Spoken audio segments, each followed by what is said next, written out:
जो दिल करेगा मैं तो वही करूँगी। पर अभी बोल के क्या फ़ायदा?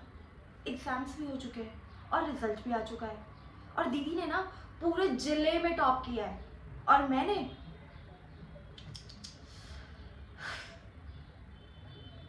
फेल। मतलब मुझे ना समझ में नहीं आता कि ऐसे कारनामे मैं कर कैसे लेती हूँ। मतलब एक ही किचन का सेम खाना खाकर दो लोगों में इतना बड़ा अंतर।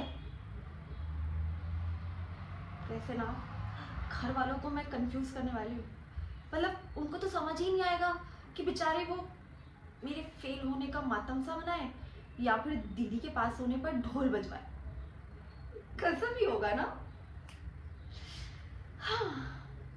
वैसे पता है क्या, जब मैं 10वीं में दूसरी बार फेल हुई थी ना, तो पापा ने ही मुझे कहा था कि बेटा कोई बात नहीं, अगली बार पास हो जाना।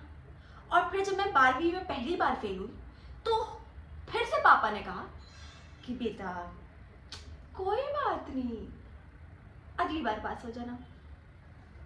और जब अब मैं कॉलेज में फेल हो गई हूँ तो पता है क्या कहा उन्होंने?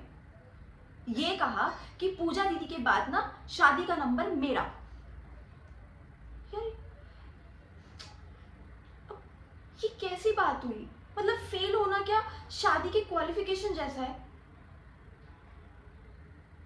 पर कोई नहीं, गौरी तिवारी को ना पढ़ाई करनी है, शादी नहीं करनी है।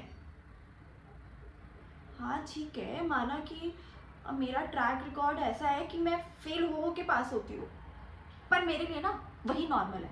और मैं ये बेटी ऐसे फेल हो के ही ना पास होगी और फाइनल ईयर निकालेगी और फिर देखना उसके बाद अपना स्टार्टअप शुरू। हाँ, और फिर उसके बाद ना मैं पापा को भी बोल दूंगी कि मुझे आगे क्या करना है। जब वो मुझसे पूछे ना तो मुझे उन्हें जताना है कि मुझे कुछ करना है लाइफ में। ये नहीं कि जब वो मुझसे पूछे हमेशा की तरह मुझे कुछ सूझ ही ना रहा हो और फिर वो मेरी चुप्पी को ना ऐसे मेरी नादानी समझ के चले जाए। पर पापा की सुई तो ऐसे शादी पर ही आके रुकी हुई है। उन्हें क्यों नहीं समझ में आता कि ये लड़कियों की जिंदगी भी ना लड़कों की तरह ऐसे फुल स्टॉप नहीं, उनकी जिंदगी में भी कॉमा लगता है। आखिर सब समय पे ही सवार है ना। हाँ ठीक है, मानती हूँ, इस बार मैं फिर से फेल हो गई हूँ।